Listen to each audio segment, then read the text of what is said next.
Jimmy Mugambe Kiwanuka is a father to the current Attorney General, Kiryowa Kiwanuka. Your grand Jolejo was kidnapped from Nairobi, brought back here illegally and killed. That brings back the recent events of Dr. Besigye being kidnapped from Nairobi, and I don't want him to be murdered. The call I make to you, members of the New Radical Bar, there are lessons to pick from Njuba's experience and many of his contemporaries who suffered at the hands of the regime in defense of human rights, in defense of justice, in defense of rule of law. So you must rise to the occasion. Today, the situation calls for legal activism. Mr. President, Uganda Law Society, you owe us no apology to adopt that stance of legal activism. You should do it. And many of us picked a cue from Njuba's experience and we have pursued that line. And there are lots of things that we have achieved out of that. Actually, new phenomena have actually been introduced into our jurisprudence. It defeats now logic that the gains were registered through legal activism. The Attorney General, they are being washed down the drain. So as I conclude on that particular point, there is a message for you, the Attorney General. And it is an excerpt from here, because now we are recounting the life of Njuba. And I want to read this about the lawyers who were arrested. This excerpt will pass on a message to you, the Attorney General. It's on page 85 of this book, the last paragraph about the arrest of lawyers. As fate would have it, AG Kiryowa became a very active defense lawyer. In so doing, he created many enemies in the regime. It was then his turn to be arrested and was detained at Naguru. No effort was spared in contacting all persons close to Amin, but that notwithstanding, he remained in detention. That is AG Kiryowa. Ayume, you know him, Francis Ayume, worked very hard in presenting his case to Amin directly sometimes, or through other cabinet members to whom he had access. It was becoming impossible as weeks turned into months. Something had to be done in order to save his life. No one could individually handle it. We therefore decided on a collective effort to meet Amin at a social function. The Attorney General, why I'm passing on this message to you, the Attorney General, that time was Godfrey Rule, largely through Francis Ayume, managed to get him to accept the invite to the meeting at which lawyers presented their grievances. One of the grievances on the agenda was AG Kiryowa's case. The magistrate read their petition. The lawyers too had their petition read by Joseph Mulenga. At the end of the petition, Idi Amin responded, "Who is this man?" he inquired. Isn't he that lawyer whose release I ordered a long time ago?" We were all astonished. I sneaked out to the director's office. The meeting was at the Law Development Center, and rang AG Kiryowa's house. And sure enough, he was at home. What actually happened was, when Idi Amin learned his case was likely to come up at the meeting, he quietly ordered his release before coming to the meeting. Idi Amin outsmarted all of us. The issue ended there and then. We all appreciated Ayume's efforts, both public and private. Why I am getting that excerpt from this, the Attorney General played a central role in the release of AG Kiryowa. Our president is a fugitive, is in exile.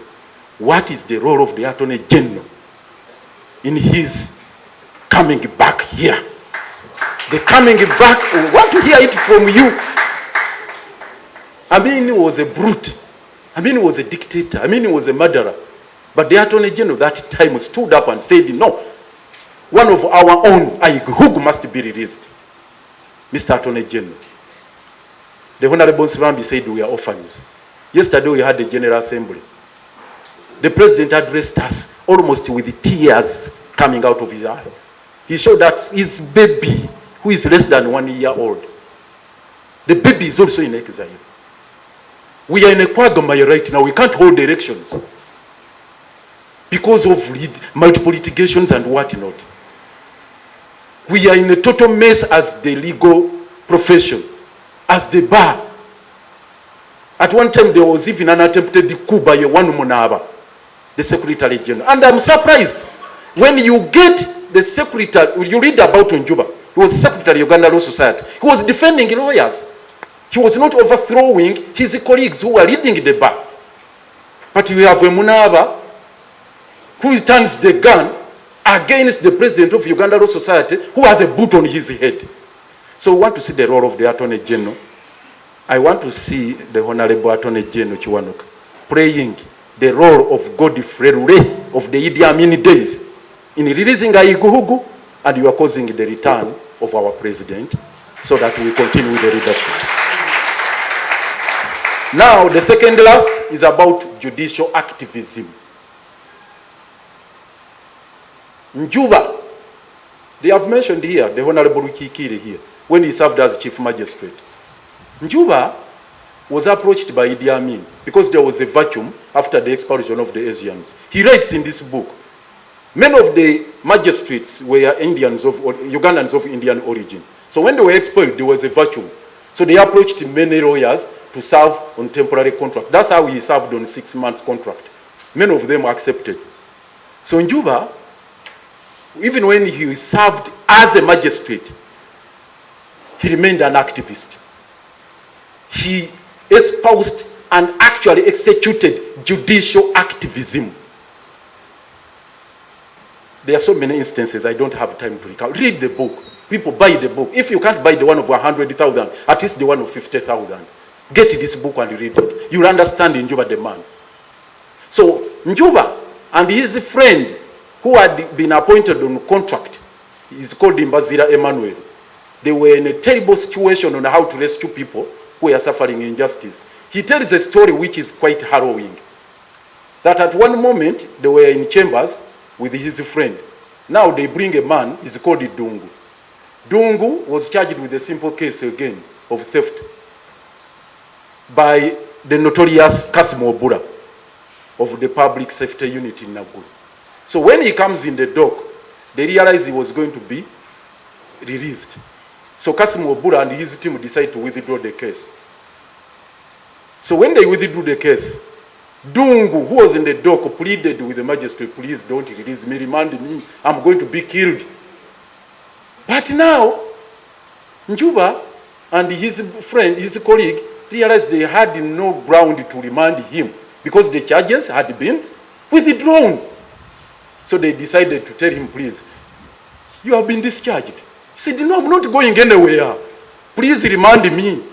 They found in themselves that predicament and said, how do we handle this? So they conferred and said, now, let's leave this man. So when they went to the chambers to find the solution, the man came running to them in the chambers. Meanwhile, those vicious men were already in the courtroom running after the man. So what they did in Juba and in Bazira, they opened the window of Uganda Road. The same building, it has not changed. They opened the window and told the man, run, to flee.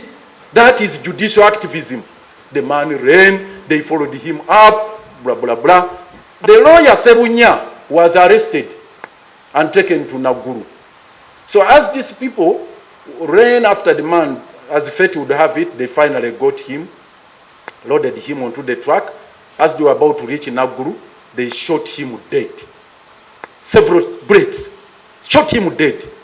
But good enough, Sebunya, his lawyer, had been taken in at Naguru, and he was watching each and everything. So he's the one who testified in the case of Kassim Obura, and Kassim Obura was convicted, executed. But before his execution, he talked about Njuba's arrest during UNRF. Njuba found himself in the same cell with Kassim Wabula, but Kassim Wabula was executed. Now, why am I bringing this story which was told to us by Njuba in this book? You can see the magistrates, Njuba, Mbazira and others fighting to rescue victims of injustice, doing everything possible to ensure that they save lives. That is judicial activism. Now I'm wondering, my Lord, I'm sorry to raise this. This is one thing that has baffled me. Through judicial activism, there are quite a lot of innovations that we have made in our jurisprudence, like a mandatory, you heard of mandatory injunction, something which was alien. How can an injunction be mandatory? We have things like statutory interdicts. We have things like amendment of the Constitution by infection. All those innovative doctrines have found their way into our jurisprudence. But there is one which was quite innovative by Justice Ogora, interim bail. Very, very interesting. We could read into the law, there was nothing like interim bail. But out of his ingenuity, he came up with that doctrine and granted Dr. Chiza Besigye bail. That was judicial activism. Now all of a sudden, 20 years down later, because initially that was 2006 when Besigye got interim bail. 20 years down the road, we are reversing those gains. Besigye, who got interim bail in 2006, cannot get mandatory bail, which is fundamentally provided for in the Constitution. After spending 180 days on remand, he cannot get mandatory bail. He was admitted to interim bail in 2006 on the same charges, treason, terrorism. 20 years down the road, he cannot get mandatory bail. What has gone wrong? So what we have today, as I conclude, we do not have judicial activism, but we have judicial tyranny. And that's what Semakade was talking about here in his address. We must deal with the judicial tyranny. Semakade is in exile because of judicial tyranny. And many people have faced the wrath of it. There are rampant abductions everywhere, in and out. We need to deal with this. The very last aspect of Njuba's legal activism was when he was a minister for justice and constitution, state minister. Njuba shocked all of us. You were sitting minister. You are superintending of a constitution-making process. Justice Odoki makes a report which was going to inform the debate in the Constituent Assembly. And Njuba came out and stunned the nation and said that document was doctored. There is a satanic clause in that document. Satanic clause. Which one? They had smuggled in a clause about National Council of State, which was alien. Njuba said, no, I will not own up this. You know the doctrine of collective responsibility, Keke here. I'm sorry to call him, this is my classmate. We used to call him Keke. I'm sorry. So Keke, the doctrine of collective responsibility was defied by Njuba. That was defiance. That was activism. Some of you need to do it. I have heard on occasionally Kahindo Tafire here defying collective responsibility, but we need to get more of that in Njuba. The last one, I have another message, not this from this book. I'm sorry I've taken a lot of time, but one more minute, and I call it a day. This one is equally instructive. My brother Billy here talked about Jole Joe Chiwanuka. This is a message to you again, once, Attorney General. It's not for me. It is now, this time around, it is Vincent Sekono has a message for you, the Attorney General. Vincent Sekono, my life and my work in Uganda and beyond. Vincent Sekono was the secretary of he was your neighbor, Matthew Kikaira, I think. No. The chairman of the EC by then, Chichira. This one was the secretary of the commission led by Chichira. This book is very recent, 2005. He writes about Jole Chiwanuka. Actually, his true name is Joseph Alidechi. A journalist, football enthusiast, and a politician. Just a small excerpt here, since we are reminiscing on the life of Njuba the activist. On the 19th of December, 1969, there was an assassination attempt on President Obote's life when he was closing a UPC delegates conference at Lukwago Indo Stadium. Thereafter, several opposition politicians were arrested, including Jole Joe and Abu Mayanja. As Jole Joe battled to clear his name while in detention, Express Football Club descended into disarray. In 1971, after spending almost 2 years in jail, the new president Idi Amin released Jorejo along with other political prisoners. When Amin banned the political parties, Jorejo dedicated more time to Express Football Club. However, when political figures started disappearing and some other people being murdered at an alarming scale, Jorejo realized his life was under threat. He therefore relocated to Nairobi, Kenya, but in December 1973, Jorejo and some other colleagues were kidnapped from Kenya, returned to Uganda, and sadly murdered. At that time, Jorejo Kiwanuka was 58 years of age. I knew his son, Jimmy Mugambe Kiwanuka, because we were contemporaries in life, although we went to different schools. We caught up in life when we started working.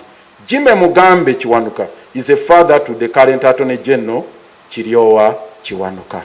Your grand Jorejo was kidnapped from Nairobi, brought back here illegally, and killed.